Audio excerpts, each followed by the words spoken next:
Oi, you. It's time for another episode of Dorothy and the Dealer. Let's tune into the conversation.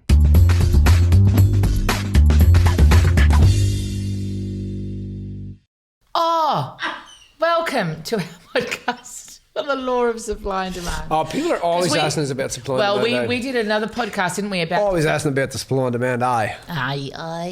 We did another podcast on different laws, but we deliberately didn't include this one because it takes a little bit of time to Did we not? explain. No, yeah. Okay. Definitely. Shall we so teach let's the laws talk about about it. But you need to, if you've decided to give up the theme song, I'll be okay with that. But Really? No, I wouldn't. No, you need to do your theme song. So now choose. Are you I offended? would not be just a nothing. I think My you've head done that up one all already. stuffing, my heart all full of pain. In my mind, I'd be thinking I could be another Lincoln if I only had a brain. Oh, why? Can tell you Why the ocean meets the shore. Okay, that's enough. We could rehash that. I wonder why. Anyway. So, supply and demand, I feel like we've done that song before, but anyway, Have we we? may not have. Yeah, but maybe not with such vigour. Okay, right. Supply and demand. Supply and demand, which is actually the first law of economics, arguably. Yes. So, Where do we start? I mean, Start. we probably need to give the importance, help people to understand the importance of understanding what a law is. Well, I think we did that in another podcast. They can go. But does that mean they have to rewind? Yes. It'll take us a Okay, minute. go on. Go ahead. So, because all matter in the universe is polarized, on a I was microscope. just questioning how long it would take you to do it. So if you could. Well, if you keep doing shit like that, it's going to take me forever. I mean, I've grown a beard since we started this bleeding podcast. Give me a break. And that's saying something. That's saying something because I'm still going through puberty. Go on. Anyway, so to understand the universal laws and principles, you got to understand that all matter is governed by laws, and no one can defy a law. So all laws are anthropocentric. The only place they're seen to govern is within the human mind. And they're there for the purpose of governing matter and keeping us in a state of equanimity. So keeping us in a state of balance. So the laws are the rules of the game. Meaning, and no one can defy it. Like, No. You put your hand over fire, you're going to get burnt. No one And gets away with it. How long you keep your hand over the fire determines how long you're going to get So burnt, the et cetera. degree to which you suffer is proportionate to the infraction that you have against laws. Perfect. That was good. That was a quick summary. In Good and out, job. in and out. Good job. In and out. Okay, good. Really quick. Now, start the supply and demand thing. I'm not actually So sure supply how and we demand. was- Okay. Well, supply and demand Because basically. we normally draw it on a diagram. Yeah, I'm like, I've normally got it. And for my next diagram, so supply and demand is about focusing on the demand increases the supply. yes. Okay, so that's it in really simple terms. Increase the demand on yourself and the supply has to follow. Yeah? But focus on the supply and your demand drops. So focus on your demand and your supply follows. Focus on your supply and your demand drops. So give a good example. I will give a good example. Go. So, Take it away. Let's use the example. Take it away, Nigel. Of money. Shall we use the example of money? Sure. People think that, like, if they're running short on money, that they're worried about money coming in, right? So if they're worried about the supply of money and they focus on that supply, the demand in terms of the service that they have to offer the world, Yep. that drops because their focus is directed here towards the money, right? So that's kind of what we're saying, isn't it? Right? Is that a good enough explanation? Yeah, I think that, well, what about if you explain it in terms of 2008? Well, global financial crisis. Well, why don't you explain No, I'd like you to explain it. it? Okay. So global financial crisis. So Yeah. we see, well, it was a perceived global financial crisis Yeah. at that time, right? Yeah. So at that time, what was happening is everyone was buttoning down. Yeah. Everyone was saying, oh, there's not a lot to go around. Yes. Yes. Everybody's, struggling with their money, Yeah. etc. So what we found in businesses and in companies that they would start to button things down, Batten down the hatches, instead of stepping up and putting a higher demand on themselves. So that's actually what was going on for us as well, right? Because we were like, well, we're a personal development. We work on human development, and are people going to be spending money on doing this sort of work? But what we realised was actually people are needing this more at this time because they want to know what's going on, right? Yeah. So rather than saying, oh, we're going to reduce our prices, that's a supply. Yep. We're going to put on less seminars. That's a supply issue. So that would have been us focusing on the supply. Yeah. What we did is we created a higher demand. So how we created the higher demand was we created a seminar that at the time was called Alchemy and You, now is Mastermind of Money. But we created a seminar. Runs 3 times a year, 4 times a year, 5 times a year, 6 times a year in a town near you. In a town near you. Check your dates. Great. Anyway, so they now I've lost my place. Oh yeah. So we created Mastermind of Money, and because we realised that people wanted that information. Yep. But in order for us to do that, we had to put a demand on ourselves. We had to put a demand on our time. Yep. We had to put a demand on our resources because we ended up buying. I remember we ended up organising on our own equipment, staging. We went and grabbed all our own equipment. We spent money on speakers, etc. So where everyone else was shutting down shop, we were like, no, we have to put the pressure on ourselves to grow. Yeah. Right. And you notice it in other companies around the world as well. They started closing down and shutting down their businesses. That's right. Right. And their stocks went down. Yeah. Because they were worried that people weren't going to spend money. Yeah, so that really famous coffee company, who we won't mention, that really famous coffee company around the world globally started shutting down stores, and their stocks dropped. But other places did differently. That really famous burger place around the world that everybody knows of, So, and with the golden arches, Oh, God. they actually came up with what they call a poverty pack. So for €2 you could get chips, a burger and fries, and their stocks went through the roof. yeah, so Foxtel did it here in Australia. Can you mention Foxtel? Yeah, I don't Okay, know. anyway. But anyway, they did it here in Australia. I remember the ads going out. Yep. And they would say things like, you guys aren't going to be able to go out anymore. Yep. Because you're not going to have the money, so you might as well entertain at home. Yeah. Buy Foxtel. Yeah. Yeah? So they were Best of literally luck. playing marketing to people's fears. So, but it's the crazy. But the thing is that they could have gone, oh, no one's going to buy, use Foxtel anymore. Yeah. Instead, they invested and they put the demand on themselves to get the return. That's right. So. Demand and supply the demand is your inspiration, your service, putting pressure on that. Mm-hmm. The supply is worrying about where everything you need is going to come from. And you have to understand, people. It's important for people to understand this now, that it's like, I know brains. I can almost hear the cogs turning in people's heads, and they're going, yeah. But it's it's okay for you guys. We haven't got any money, and we haven't got this, and we haven't got that. So putting focus on your demand is not putting focus on your supply.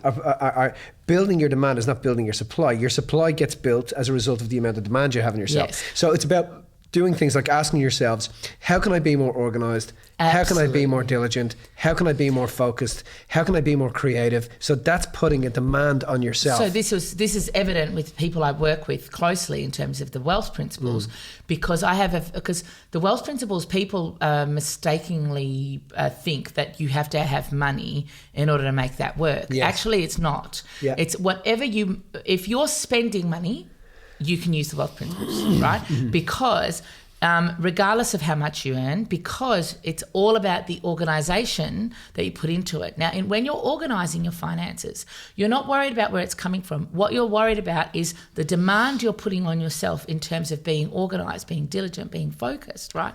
That's where the demand goes. Yeah. So people think mistakenly that it's about the amount of money you earn. No, it's about putting the demand on yourself first.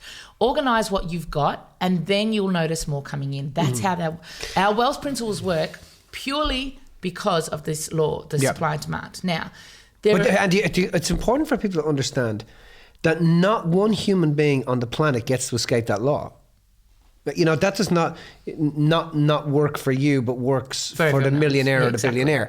It works for everybody. Everyone. The reason the billionaire is a billionaire is because he has a very high demand on his time, on his intellect, on his energy. He has a very high demand on that stuff. Now, I meet lots of people. We were talking about this the other day with Mike, and Mike brought up a really good point. And we meet these sorts of people all the time. You say to people, do you want to be rich? And they go, yeah, I want to be a millionaire. So you're willing to do whatever it takes? Yeah, everything. Yeah, you got me. You don't need to sell this shit to me. I want to be a millionaire. That's where I want to be. I want to be a millionaire. Okay. And then you're like, okay, to be a millionaire, you're going to have to give up some time, and that means that you have to start to put your focus on your demand. And how much time do you spend on Netflix? Oh man, Netflix. Yeah, do you like Netflix? Yeah, I got these. Did you see Game of Thrones? Oh my God, Game of Thrones is fantastic. And I love Game of Thrones, and I watch Game of Thrones, and it's so good. And how much time do you spend? Oh man, it's on every week.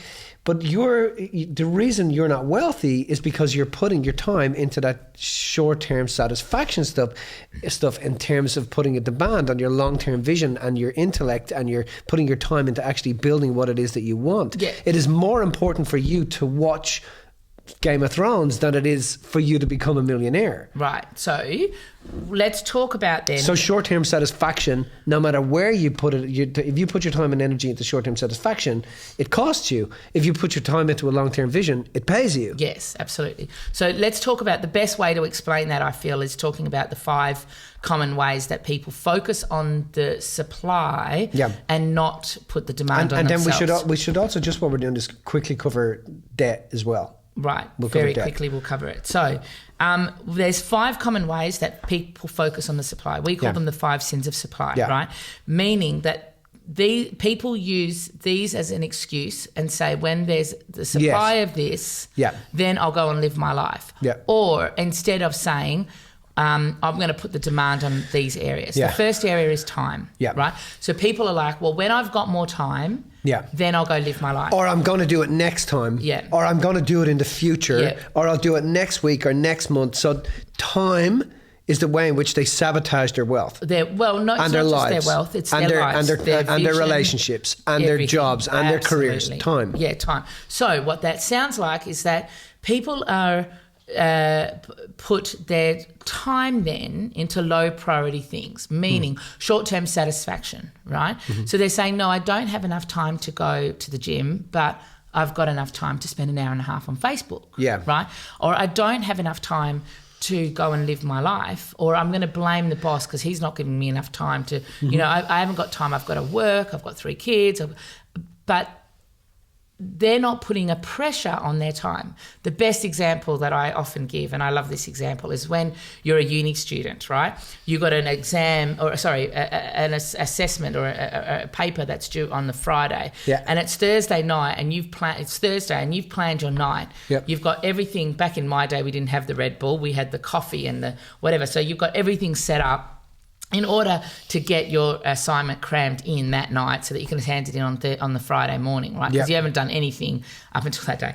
Then you go into uni, lecturer says that that tomorrow's lecturer has a family emergency in Melbourne, so they're not going to be here. You've got an extra week to give in your assignment. What happens? Do you dutifully go home and put all your time into setting out the space for your assignment for the following week? No. You're down at the pub then on Thursday night. Yeah. On Friday, on Saturday, on Sunday, you're recovering on Monday and Tuesday. That's right. Wednesday, you're starting to become normal again, and Thursday, you're cramming again. Yeah. The only difference is the pressure that was put on your time. Mm-hmm. Because the time there was no pressure on the time, the demand wasn't put on your time. What we do is we go and put our time into low priority things. We put our time into short-term satisfaction to get the quick fix, right? So this is supply and demand with time. The time comes when you put a demand, when you put pressure on it. Yes? Yeah. Okay, makes sense? Totally. Have we covered enough with the time thing? Totally. Okay. The second way that people blame the supply is through money. Yeah. They say, when I have money, then I'll go live my life. Mm-hmm. When the boss pays me more, then I'll go fulfill my dreams. When the kids leave home and it frees up more cash, that's when I'm going to go and step up, right? Yeah. So they're people blaming are putting the money. So they put their money into short-term, quick fix, quick buck stuff. Yeah. So they have enough money for the cigarettes, but they don't have enough money to educate themselves. They have enough money for the cigarette, for the cake and the movies, but they don't have enough money to be able to invest in their growth in some way. Yeah. And the example that I always give for this one is, if I said to most people, I need you to give me $1 million tomorrow, you got to bring it in tomorrow, most of them will be like, no, I don't have access to that, can't do it. But if I take away one of their kids, a small cute one, because the teenagers they don't pay back for, but a small cute kid, and say, look, in order to get your kid back, you got to give me $1 million, you would find $1 million. $1 million is around you. Yeah. It's not about the money, it's about your demand and the reason and the pressure you put on yourself to go have it. And your intention. Putting a demand on your intention. What is my intention? So the same people that don't have money to fulfill their dreams have money to have the brand new pack of cigarettes, the new tattoo, the brand new Audi, the holiday every year, etc. Because they think that is... There's nothing wrong with those things. There's nothing wrong with those things.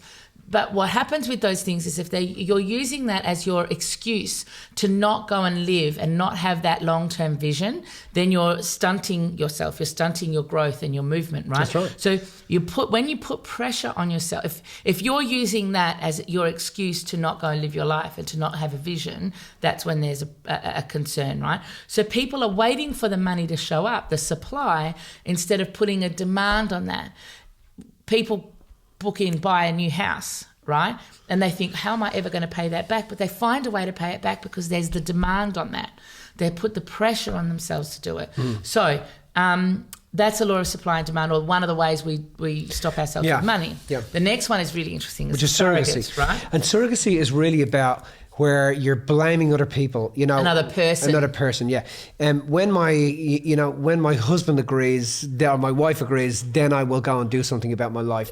When my husband gets on board, then I will go back to the gym. When my wife gets on board, then I'll go back to the gym. When the boss gives me time off and understands what's going on, then I'll be able to do this. When the kids leave home and I've got more, because I'm blaming them, I'm putting my energy and my focus onto them.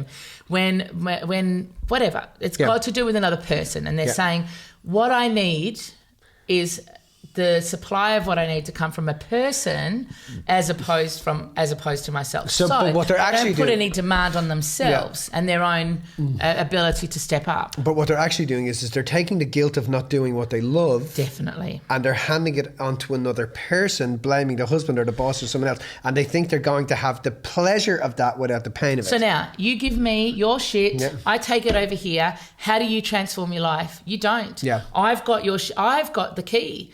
If I've got the key, you don't get to transform your life. So if you're waiting for the supply of what you need to come from me, you're never going to step up. You're never going to grow. So you're and if you don't think the opposing person is not going the pain of that, is not going to resent you for doing that, then you're delusional. Absolutely. So people wait for the supply of, say, it's support or assistance, connection, whatever they're looking for, to come from another person. They don't put any pressure on themselves. Now, what happens when you put the pressure or the demand on yourself is that you step up. This is with time and with money and with surrogacy, right? You step up. You become more organised. You become more disciplined. You become more focused. You become more conscientious, whatever it is. And the things that you need show up. The supply of what you need, the time, the money, the people that you need will show up for you. But you've got to put that on yourself first, right? The next one is self-righteous. And self-righteousness is where a person feels like I've got all of the answers. There's nothing you can teach me. My cup is full. As a result of that, I'm not going to put any demand on the knowledge that I've gained over the 30 years or 40 years or whatever of my life. So I'm not going to empty my cup and allow for more to come in. So I'm not going to put any demand and I'm also not going to do anything with what I've got there. And I don't do anything with what I got. Or I have a limit to where... So we see this a lot with money. But why would I do it this way? Well, because the way you've done it has got you so far, and that's good. But if you want to continue to grow, you have to step up. You can't use the tools you've always had and expect that it's going to give you a different outcome. You have got to move. The other thing with the money thing is that, they feel as if there's no pressure on that. So they're in a state of, it taps into that law of cause and effect. When the money turns up, then I'll actually go and do something. But with the self-righteous when the time turns up, then I'll actually go and do something. So when the self-righteous thing, there's a part of those people that feels that if they put demand on their intellect, their knowledge in what they learned from the past, and they stop being right about it, then they're going to have been wrong with everything they've learnt so far. Right. And that's part of the reason they don't want to put the demand on themselves, right? Right. So the new supply of knowledge doesn't come in. Now, what really happens then is you are able to, when you actually put the demand on your knowledge, you're able to say, what I've learnt to now is great for what it's given me till now. Yeah. But now I'm going to put the demand on myself to step up. To learn more. To learn more. Associate more with greater educators. Absolutely. Listen to more podcasts, whatever that is. Whatever. The last one is self-conscious. Which is I haven't got enough. Well, and I'm not enough. It's like, it doesn't matter what I do. It's never going to be enough. I'm not good enough. I've dug my grave. I'm going to lie in it. So people don't put a demand on themselves in terms of their knowledge, their intellect, their wisdom, because they feel like that's right. It doesn't matter what they do, the supply's never going to come anyway. That's so right. what's the point? They're what's the point type of people. So although there are other ways, most of people's issues with supply comes from these 5 ways. And all it is a trick or a glitch or a shift in your framing where you'll stop with the supply and you'll look at the demand. Which gets back to what we said earlier, you know, the question you've got to be asking yourself is don't wait on the supply of energy to turn up before you put your energy into your life. So we used a good example yesterday because we had one of the clients recently, the clients in one of the seminars who was saying about the this business isn't inspiring me as much, right? And but I want to go get a new car, right? Yeah. And so as a result of that, they weren't putting a demand on themselves or a demand on the business, right? Because they hadn't seen that in putting a demand on the business, they were going to be able to get the car. Yeah. Does that make sense? So they're worried about where's the money going to come from for the car. I really need to. So what was happening was what he was saying was, because I want to get this car and this car is important to me, should I reduce all of these other things in order to make sure the car happens in my life, right? And one mode of thinking would be, yes, you can do that if you want to. But next level thinking is, okay, put a demand on yourself. Put a demand on this business that you've got going on over here. Put some pressure on yourself to put a couple of hours a week work into that.